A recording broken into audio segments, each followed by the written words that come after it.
Sofía es nutricionista. Ella estudió nutrición aquí en Chile y una vez que terminó nutrición se fue a Estados Unidos y se fue específicamente a la ciudad de Chicago, a la Universidad de Illinois en Chicago, en donde en primer lugar hizo un magíster en nutrición humana bajo la supervisión de Carol Braunschweig y posteriormente hizo el doctorado en nutrición humana bajo la supervisión de Krishna Bharat. Ella actualmente está trabajando como Research Associate en el grupo de Krishna Bharati y la verdad es que el perfil que Sofía tiene es tremendamente interesante porque utilizando su background de nutricionista, ella se ha acercado a tratar de entender cuáles son los efectos beneficiosos que ya todos conocemos de las intervenciones nutricionales, pero no a través de la utilización de modelos animales, sino que en cohortes de humanos, y por lo tanto, desde esa perspectiva, el trabajo que ella está haciendo en Estados Unidos presenta una alta relevancia para las cosas que estamos haciendo aquí en Gero. Ella, mientras estaba haciendo el doctorado, además obtuvo un par de distinciones que fueron el Kamath Award y el Achievement Award de la Universidad de Illinois en Chicago, y si uno mira su récord de publicaciones, a pesar de que lleva no tanto tiempo en investigación, tiene un track record que es bastante interesante. Particularmente ella publicó el año 2020 un paper súper interesante en Cell Metabolism, donde evaluó efectivamente cuál es el efecto de los protocolos de intervenciones nutricionales, particularmente el Time Restriction Feeding, sobre los humanos, y es ciertamente esta la motivación que hizo que quisiéramos tenerla en esta serie de seminarios. Creemos que una mirada en donde intervenciones de este tipo que son importantes para la forma como envejecemos, hechas en humanos, son actualmente no tan numerosas, y el hecho de que haya una profesional chilena trabajando en esto también es súper relevante, y es por eso que quisimos invitarla. Así que estamos muy felices, Sofía, que hayas aceptado esta invitación, y no, pues te dejo ahora para que puedas presentar tu seminario. Muchas gracias por esa introducción, me sentí súper importante. Comparto mi pantalla, ¿no es cierto? Sí. Ya. ¿La pueden ver? ¿Bien? ¿Sí? ¿Me escucho bien? Modo pantalla completa. Ya. Ok. Bueno, muchas gracias por esa introducción. Es un honor para mí estar acá y poder estar hablándoles de este tema. Lo que les voy a hablar hoy en día en particular es la alimentación con restricción de tiempo y la salud metabólica. Esto es lo que en inglés le llamamos time restricted eating, que es el tipo de ayuno intermitente en el que yo me especializo y en el que yo más he investigado. Entonces, lo que vamos a hablar hoy día es, en primer lugar, qué es el ayuno intermitente y la alimentación con restricción de tiempo, un poquitito de los mecanismos del ayuno, cuáles son los estudios que hemos hecho nosotros en nuestro laboratorio y un poco como la metodología, qué es lo que dice el cuerpo de evidencia en general, porque sí me encantaría hablarles de todos los estudios que tenemos uno por uno, por temas de tiempo vamos a hacer como un mini resumen al final. Y también sé que no es el tema de la presentación como tal, pero en el contexto en el que estoy haciendo este seminario, también quería hablar un poquitito de cuál podría ser el link entre el ayuno y el envejecimiento. Y algunas consideraciones prácticas también. Bueno, entonces, ¿qué es el ayuno intermitente? El ayuno intermitente, nosotros... ¡Ay, perdón, está mi perro llorando afuera de mi... Greta, no. Probablemente la van a escuchar porque está llorándome ahí en la puerta. ¿Qué es el ayuno intermitente? El ayuno intermitente es un umbrella term que nosotros le decimos para hablar de 3 intervenciones distintas. El primer tipo de ayuno intermitente que se empezó a estudiar es uno que se llama alternate day fasting o ayuno del día alterno, en el que uno alterna un día de ayuno y un día de alimentación. Entonces las personas, por ejemplo, ayunan el lunes, el martes comen ad libitum normal, el miércoles ayunan, el jueves así, día por medio. Y el ayuno puede ser un ayuno total, o sea, 24, 32 horas de ayuno, o puede ser una very low calorie diet con un 25% de los requerimientos, aproximadamente. Después la dieta del 5-2 es parecido a Alternate Day Fasting, pero en vez de tener que hacerlo día por medio, se hace 2 días no consecutivos a la semana y el resto de los otros 5 días se come la dieta normal. Y los 2 días también, o puede ser un ayuno completo o puede ser una Very Low Calorie Diet de 25% de los requerimientos. Y el tercer tipo de ayuno intermitente que se ha estudiado, estos son los tipos que tienen más evidencia, porque también hay otros tipos de ayuno intermitente que probablemente han escuchado, pero que no tienen evidencia. Estos son los que sí tienen y que se han investigado sobre todo en humanos. Y el tercer tipo es Time Restricted Eating o alimentación con restricción de tiempo, que es el tipo que yo he estudiado más que nada en mi doctorado, el tipo que les voy a hablar en esta presentación. Y este tipo de ayuno intermitente lo que hace es que acorta la ventana de horas en las que comemos en el día. Todos nosotros comemos en cierto periodo de horas, aunque no nos demos cuenta, desde la primera cosa que comemos en el día hasta la última. Entonces, por ejemplo, hay un estudio bien importante que se hizo acá en Estados Unidos que vio que como la longitud promedio de la ventana de alimentación de los americanos era como de 15 horas. Como que partían comiendo a las 8 de la mañana y terminaban como a las 11, algo así. Si nosotros pretendemos acortar esa ventana de horas en las que nos alimentamos, estaríamos haciendo algún tipo de alimentación con restricción de tiempo. Entonces, en este tipo de ayuno intermitente, las personas ayunan en un periodo de horas que va entre 14 horas hasta 20 horas aproximadamente. Y a diferencia de los otros 2 tipos de ayuno intermitente que les comenté, esto en vez de que se haga día por medio o algunos días de la semana, se hace todos los días de la semana. Durante las horas de ayuno se permiten líquidos no calóricos y durante la ventana de alimentación las personas no necesitan contar calorías ni tampoco controlar la ingesta de alimentos por el momento. Esto es lo que hemos hecho hasta el momento en los estudios que tenemos. Ya, yo sé que muchos de ustedes como están en temas de investigación como en ciencias, trabajo con animales y probablemente el área mecanística es su fuerte, probablemente mucho más que el mío. Entonces quise poner un poco más estas diapositivas que son de un review que salió hace unos años atrás en el New England Journal of Medicine, que fue, yo creo que bajo mi punto de vista, el review que le dio como un poco más de importancia al tema del ayuno intermitente entre la comunidad científica en general, porque antes cuando se hablaba un poco de ayuno intermitente era como una cosa así media alternativa, que no todos le daban mucha importancia, pero este review como que le dio un poco más de peso. Pero también este review fue un poco polémico, porque sobre todo para el grupo de personas que trabajan más en el área como de translational o en humano, porque tendió a exagerar un poquitito algunas cosas, pero les voy a comentar. Entonces, esto es un poco el mecanismo propuesto a nivel celular de por qué podrían haber tantos beneficios del ayuno intermitente, precisamente en modelos animales, en ratones y en modelos celulares.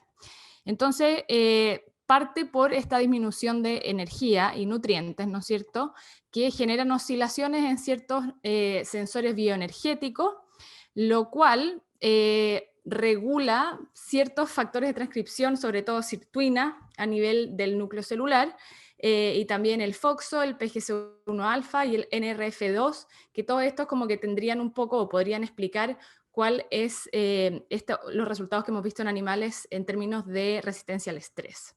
Por otra parte también los niveles bajos de aminoácidos, sobre todo de aminoácidos, también glucosa e insulina, pero más que nada aminoácidos, reprimen la actividad del mammalian target of rapamycin, el mTOR, que también es un tema que se habla mucho hoy en día.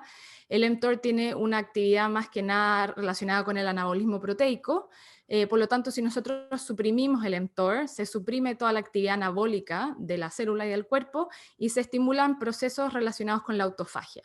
Y la autofagia, uno de los como grandes booms que se habla del ayuno intermitente, pero la autofagia la hemos podido medir más que nada en modelos celulares, en yeast, y en modelos animales todavía hay poquitito. En humanos no hemos logrado medir autofagia, por lo tanto, extrapolar y decir que el ayuno intermitente sí nos va a aumentar la autofagia en humanos todavía no lo podemos decir con mucha seguridad.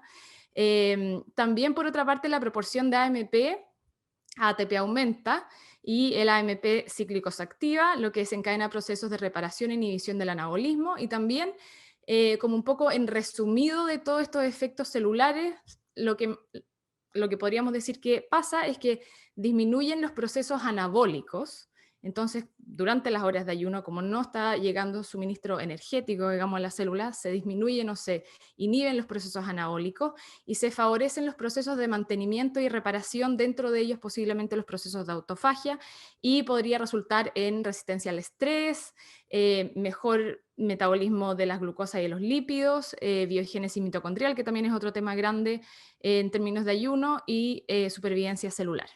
Y después, como un tema, saliéndonos del punto de vista tan celular, un poco más de afuera, ayunos entre 10 a 14 horas, generalmente, aproximadamente, claro, depende del tamaño de la persona, pero aproximadamente 10 a 14 horas agotan las reservas de glucógeno hepático. Y este es el punto como inicial de por qué ocurren todos estos efectos del ayuno en modelos, bueno, animales y también humanos. Cuando se agotan las reservas de glucógeno, aumenta la hidrólisis de triglicéridos en los adipocitos, y estos ácidos grasos libres se transportan al hígado, y en el hígado se transforman a cuerpos cetónicos, precisamente acetoacetato y beta-hidroxibutirato. Yo sé que ustedes también hacen investigación con cuerpos cetónicos, y probablemente, como ustedes también deben de saber bien, cada vez se están describiendo más beneficios y efectos de los cuerpos cetónicos a nivel de distintos órganos, distintos sistemas. Los ácidos grasos libres también activan ciertos factores de transcripción que estimulan la liberación del FGF21, que también es otro,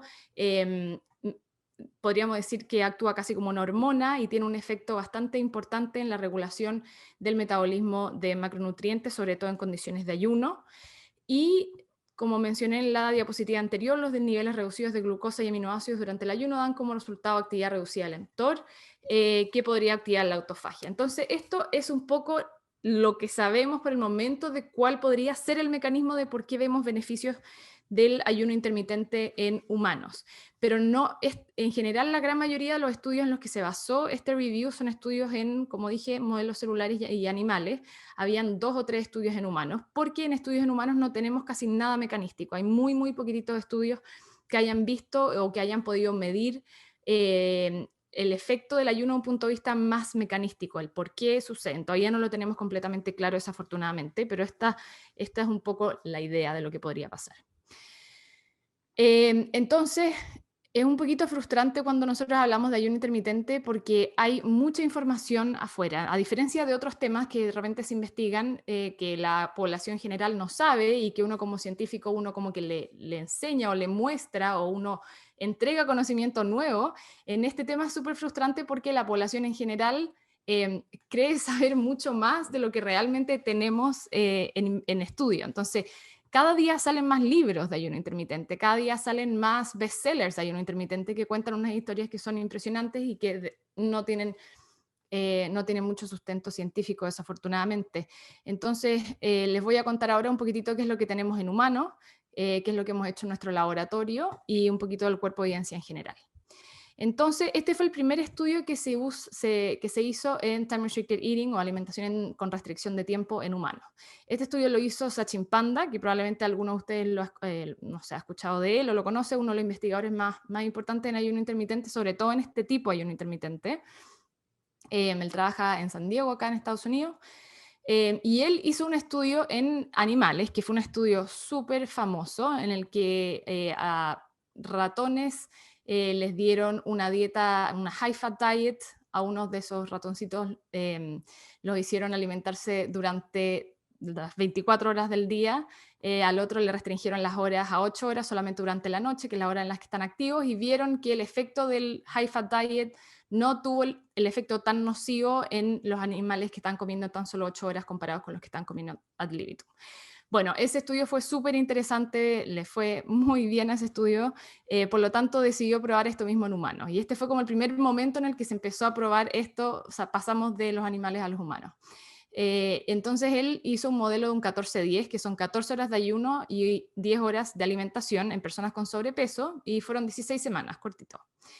En este gráfico ven los sujetos, y en rojo está la ventana de alimentación que tenían en su vida normal, y en azul es la ventana de alimentación que hacían durante la intervención. Entonces se puede ver que casi todas las personas del estudio acortaron la cantidad de horas que comían durante el día en aproximadamente 4 horas.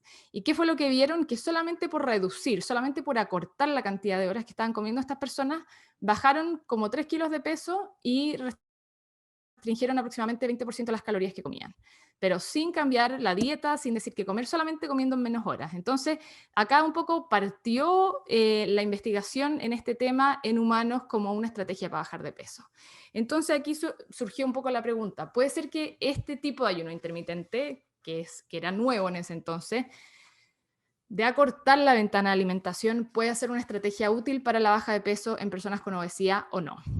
Entonces, este es el primer estudio que nosotros hicimos en nuestro laboratorio, fue un estudio piloto, y fue el primer estudio que probó la efectividad del 16-8 en humanos. Entonces, quizás alguno de ustedes ha escuchado de este modelo, el 16-8, porque es, hasta donde yo sé, es como uno de los más típicos, de los que más se hace, y es básicamente ayunar 16 horas y comer en una ventana de 8 horas.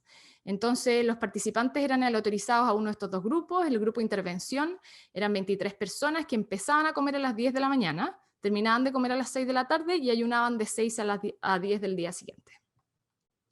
Durante la ventana de alimentación, o sea, entre las 10 y las 6 de la tarde, las personas podían comer su dieta normal, lo que ellos querían, ad libitum, y durante las horas de ayuno podían solamente consumir líquidos no calóricos. Y el grupo control seguía en su dieta habitual, sin restricciones de tiempo, sin restricciones dietarias, y medimos distintas cosas en el periodo de base y en la semana 12. Este estudio duró 12 semanas.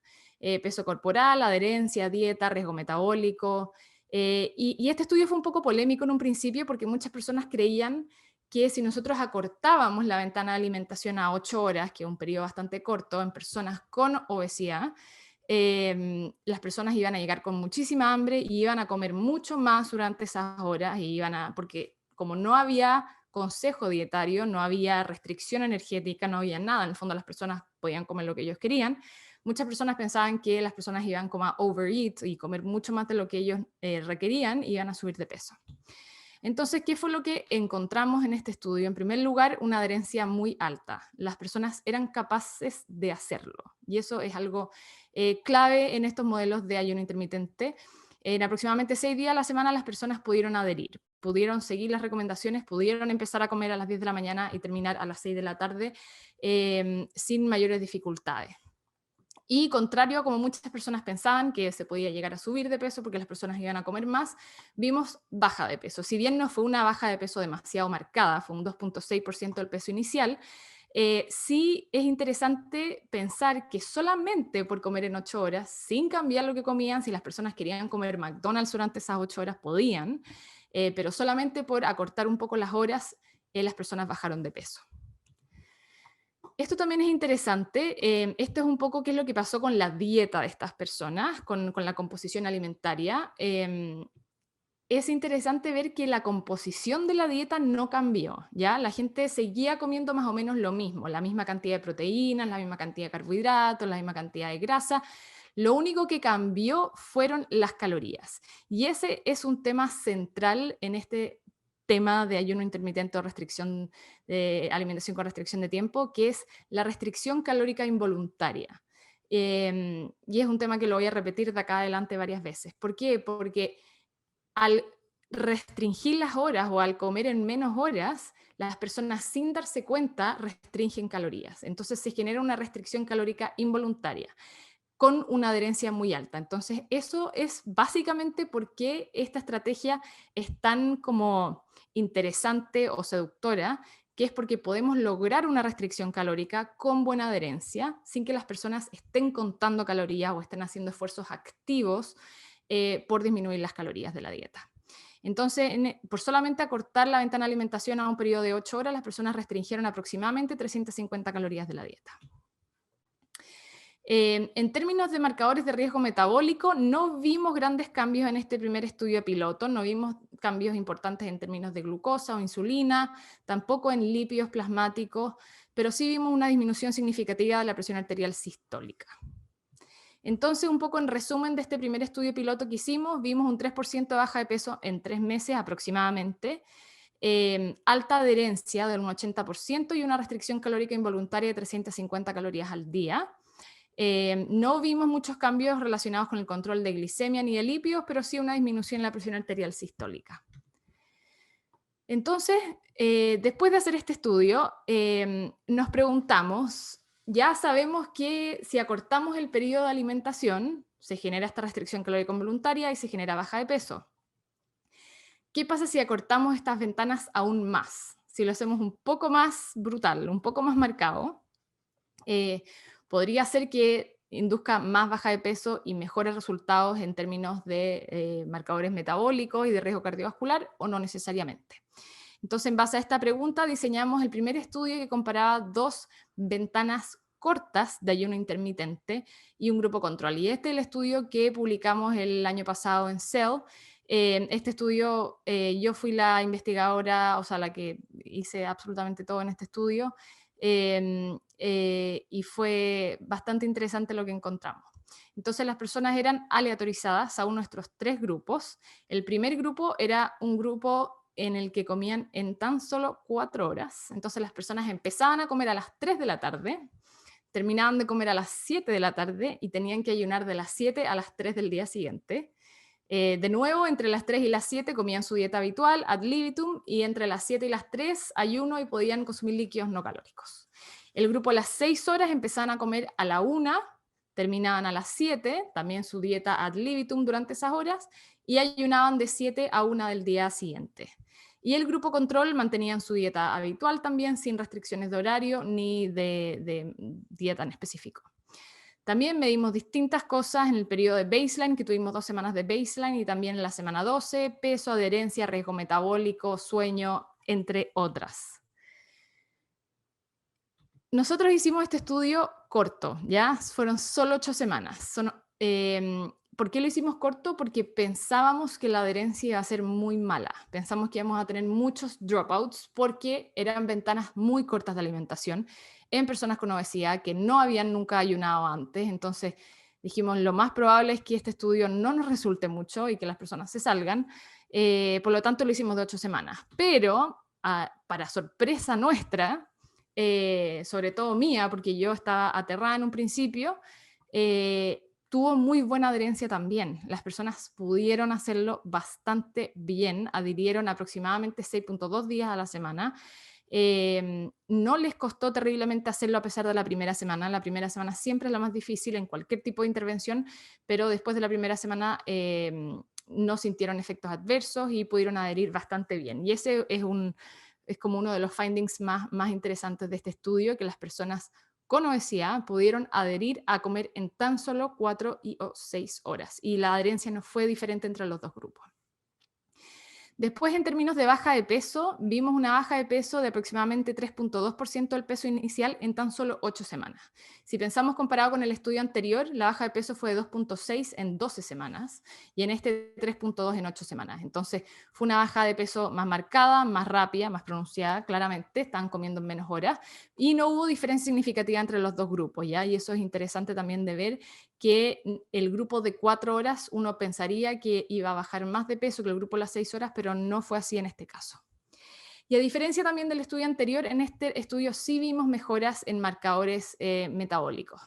En primer lugar, no vimos diferencias en términos de glucosa en ayuna, pero generalmente cuando nosotros hacemos estudios en que las personas parten con niveles de baseline normales de glicemias en ayuna, la probabilidad de que cambien es muy baja. Y la mayoría de nuestros participantes son personas no diabéticas. Algunos tienen resistencia a la insulina, pero la gran mayoría no. Por lo tanto, las glicemias cuando parten en rangos normales no es likely que disminuyan. Pero en temas de insulina en ayuna, sí hubo una disminución bastante marcada en los dos grupos de intervención de aproximadamente 15% y también de resistencia a la insulina medido por OMA. Bajó hasta un 25% en el grupo de las 4 horas y un 15% en el grupo de las 6 horas. En términos de presión arterial y lípidos plasmáticos, LDL, HDL y triglicéridos, no vimos resultados, ¿ya? No hubo resultados en estos marcadores y esto también está un poco en concordancia con otros estudios de alimentación con restricción de tiempo que se los voy a comentar en unas diapositivas más adelante. No vimos resultados en marcadores de inflamación, no vimos cambios en interleuquina 6 ni en factor de necrosis tumoral alfa, pero sí vimos una disminución significativa de un marcador de estrés oxidativo, que es el 8-isoprostein, que es un marcador de peroxidación lipídica. Disminuyó en aproximadamente un 35% en los dos grupos de intervención, y es una disminución bastante marcada y claramente en contexto de oxidación, estrés oxidativo, y también en temas de envejecimiento, esto tiene una relevancia bastante marcada. Y también una restricción calórica involuntaria de aproximadamente 550 calorías. Y eso, desde un punto de vista nutricional, es harto. Generar una restricción calórica de 550 calorías en una persona es difícil. Hacer una pauta de alimentación con una restricción de 550 calorías, la gente casi nunca la puede seguir, es muy difícil porque es una restricción calórica muy marcada. Y en este caso, al disminuir las horas, sin cambiar lo que la gente comía, los participantes comieron 550 calorías menos que en el periodo de baseline. Y eso es un resultado bastante llamativo de este estudio, una restricción de aproximadamente el 30% de las calorías, con una adherencia muy alta. Entonces, un poco en resumen de estos resultados, vimos una baja de peso de un 3% en 2 meses, o sea, en 8 semanas. La adherencia fue bastante alta, de un 90% aproximadamente, y una restricción calórica involuntaria de 550 calorías al día. También una reducción del riesgo metabólico fue similar en los dos grupos de intervención. Vimos mejoras en insulinas en ayuna y también en marcadores de resistencia a la insulina, reducción en marcadores de estrés oxidativo y también, pero no vimos efectos en marcadores inflamatorios, lípidos o presión arterial. Entonces, eso es un poco lo que hemos visto en los últimos 2 estudios que nosotros hemos hecho de alimentación con restricción de tiempo. Pero ahora les voy a comentar un poco qué es lo que dice el cuerpo de evidencia en general en estos temas. Entonces, en términos de baja de peso, tenemos aproximadamente 13 RCTs en humanos que han visto el efecto de la alimentación con restricción de tiempo en la baja de peso. Y generalmente ventanas de alimentación que van en un rango de 4 a 10 horas producen bajas de peso que van de un rango del 1 al 4% en personas con obesidad y sobrepeso en 8 semanas. En general, la baja de peso va en ese rango. Hasta el momento, el estudio más largo que tenemos de alimentación con restricción de tiempo en humanos es de 16 semanas, ¿ya? Todos los estudios que tenemos hasta el momento son a corto plazo. Nosotros ahora en nuestro laboratorio estamos recién en la mitad del primer estudio que se debería publicar el próximo año de 1 año. ¿Ya? Este estudio va a ser de 1 año, son 6 meses de baja de peso y 6 meses de mantención, y estamos comparando alimentación con restricción de tiempo con una restricción calórica normal. Pero por el momento, el estudio más largo que tenemos es de 16 semanas. Todavía no tenemos muy claro si es que el momento de la ventana de alimentación afecta a la pérdida de peso. ¿Y a qué me refiero con el momento? Si es que es temprano en el día o tarde.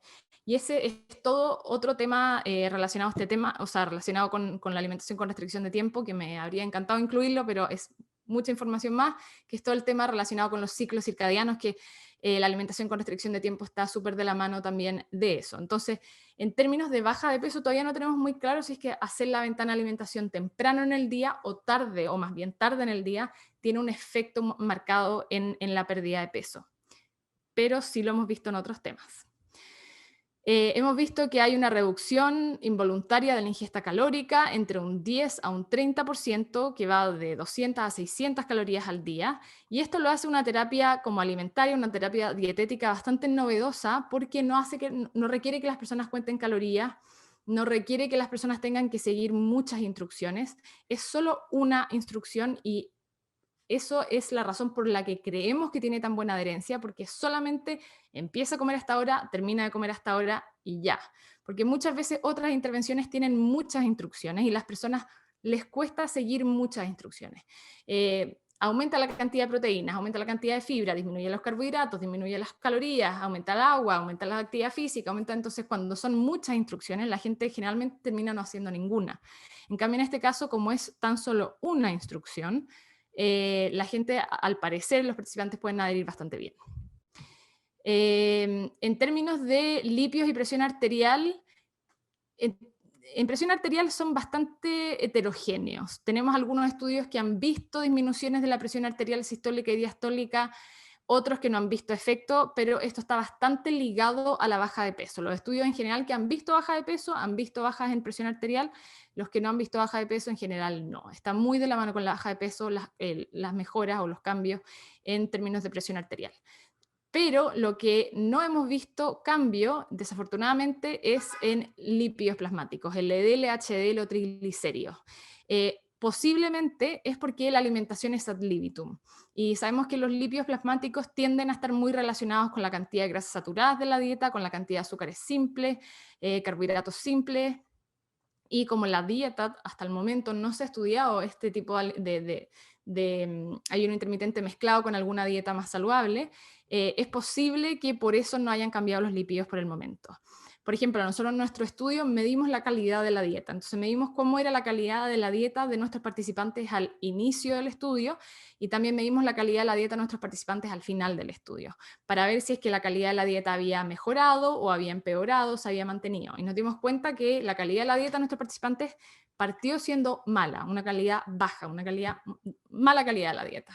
Y terminó también con una mala calidad de la dieta. En el fondo no cambió la calidad de la dieta, pero aún así tuvimos resultados en marcadores metabólicos, baja de peso, por lo tanto es posible que si alguna intervención lograra incluso mejorar la calidad de la dieta, podríamos haber visto resultados en lípidos. Lo que sí hemos visto en la gran mayoría de los estudios de time restricted eating, de alimentación con restricción de tiempo, es mejoras en términos de insulinas en ayunas y resistencia a la insulina, que tienden a disminuir con ventanas de alimentación más bien cortas, ¿ya? Ventanas de alimentación largas como de 10 horas. No hemos visto muchos resultados en marcadores relacionados con la resistencia a la insulina, pero ventanas cortas como las que les mostré en el estudio que publicamos en Cell, ese sí tiende a mostrar más efectos en términos de insulina y resistencia a la insulina. Estos efectos se han visto en personas sin diabetes y en personas con prediabetes. Y también tenemos un estudio que demostró que la alimentación con restricción de tiempo puede mejorar la respuesta de las células beta del páncreas, sobre todo cuando esa ventana es puesta más temprano en el día. En este caso, lo que sí sabemos es que si hacemos ventanas más bien cortas, idealmente puestas temprano en el día, o sea, empezar a comer, por ejemplo, a las 9 o a las 8 de la mañana y terminar a las 2, 3, 4 de la tarde, es mejor que hacerlas más tarde en el día. En términos como de insulinas, de glicemias, de resistencia a la insulina, es mejor hacerlas más temprano en el día, idealmente. Hasta el momento no hemos visto resultados consistentes en términos de factor de necrosis tumoral alfa, interleuquina 6, proteína C reactiva, homocisteína. No hemos visto por el momento, pero sí hemos visto en un par de estudios que la alimentación con restricción de tiempo puede reducir los marcadores de estrés oxidativo. Tenemos 2, 3 estudios que han visto este efecto, incluyendo el nuestro.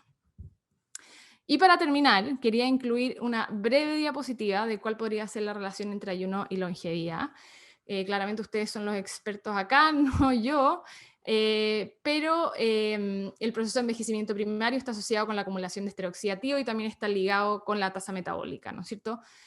Y como hemos visto en los estudios que les mostré, el ayuno intermitente tiene este potencial de disminuir marcadores relacionados con el estrés oxidativo y esto lo hemos logrado medir en humanos, porque claro, en animales hemos visto muchos resultados súper increíbles relacionados con la longevidad, pero cuando eso lo pasamos a humanos es un poco distinta la historia.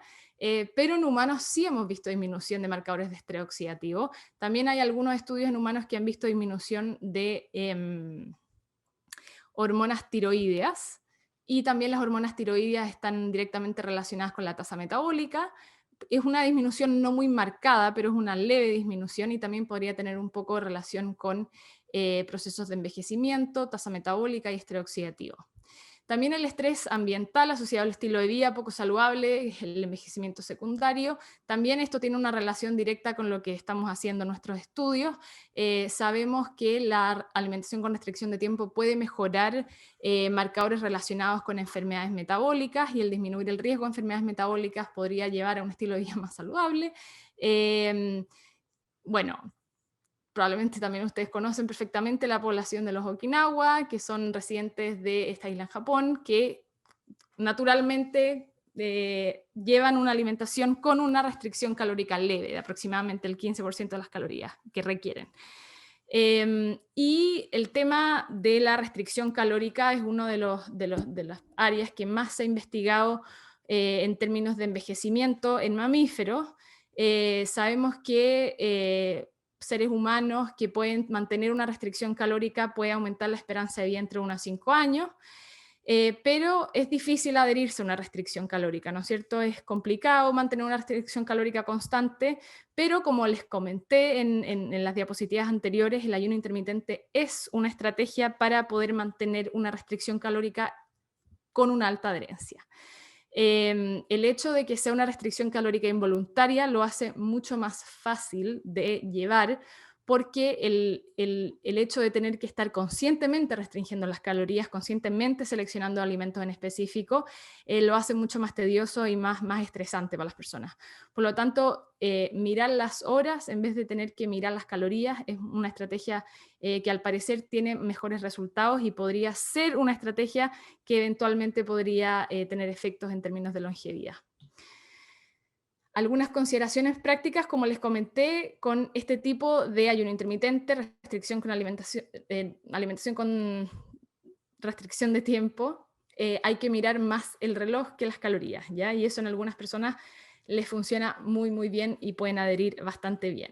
Pero hay algunas personas que no deberían de hacer ayuno intermitente, y esto siempre lo pongo en todas mis charlas porque igual es importante de tener esto en consideración. Cuando, como hemos comentado, se genera esta restricción calórica involuntaria, y hay ciertas situaciones en las que nosotros no queremos una restricción calórica involuntaria, como por ejemplo en embarazo o en lactancia, porque una restricción calórica en periodos de embarazo podría potencialmente alterar el desarrollo del feto o alterar la producción de leche.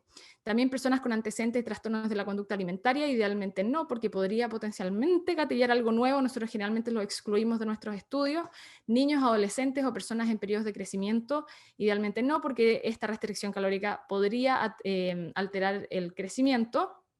Y las personas que son snackers, esto es algo que hemos visto un poco en nuestros estudios, todavía no lo tenemos demasiado claro, pero la gente que está constantemente haciendo snacks o que tiene que tener varios tiempos de comida, en general adhieren un poco peor a estos modelos de ayuno intermitente. Entonces, un poco en conclusión, el ayuno intermitente es una estrategia bastante novedosa, todavía es un tema que está en pañales, todavía nos queda mucha investigación por hacer. La gran mayoría de los estudios que tenemos son a corto plazo. El próximo año deberíamos estar publicando el primero a largo plazo, si Dios quiere, si todo sale bien.